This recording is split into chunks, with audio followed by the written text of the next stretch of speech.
is why would an employer hire a PhD or a postdoc over a recent undergraduate?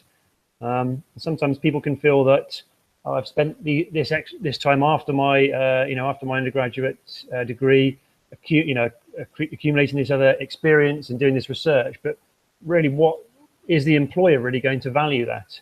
Perhaps Lee, you might be able to say what you would really be thinking that a PhD or a postdoc would bring to the organisation compared with like a recent fresh undergraduate. And I think I often hear this, that the question's quite negatively phrased, and I think in a way you need to be more positive in what can you actually contribute in a positive way from the experiences you've been through. And again, that's about relating it to the job ad, as we talked about earlier, given you've got far more examples of situations you've been in as a PhD than you have than recent graduates have. Utilize those examples in a very positive way in the application process, but also at the interview process. So I'd say put it in a positive light, put a real positive spin on what you've done. You have those examples. That's what we're looking for as recruiters. Fantastic. I really like that. It's great. It's great to hear that sort of positive message.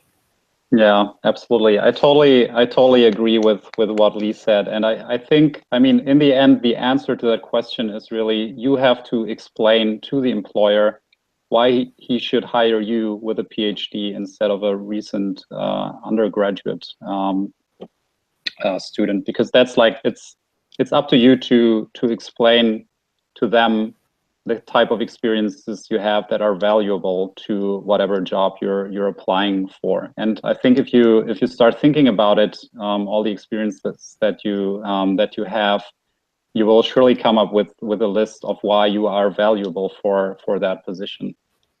Mm-hmm.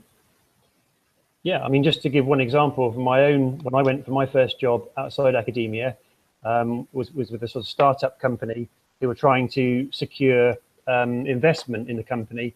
They were quite impressed by the fact that I'd secured funding for, to fund my research. So the fact that I'd got funding for my master's degree, the fact that I'd got funding for my PhD research project, the fact that I got funding for my postdoctoral fellowship. So they sort of saw that actually here's somebody who has got experience of writing proposals, writing convincing, persuasive applications to gain grants, to gain funding.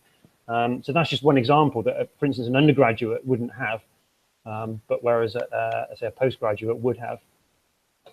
Okay, well, thanks for that, Pablo. Anyone else want to come in on that question? Katie, yeah? Yeah, I think if I could just add that, so 3.5 years after graduating with a PhD, less than 20% are working in higher education research. So this is from our series of research called What Do Researchers Do, which looks at the HESA data following graduates when they move on.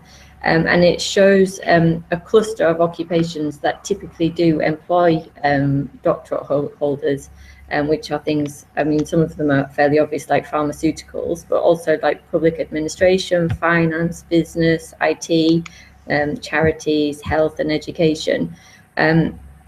So I think it just highlights the value that employers do see and how needed those high-level PhD skills are for the society and economy more broadly, outside of what you might think of PhD graduates as doing just research.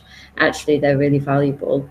And as others have said, it's just about making sure that you communicate well to the employer the value that you have and the fit that you have with that company and with that position.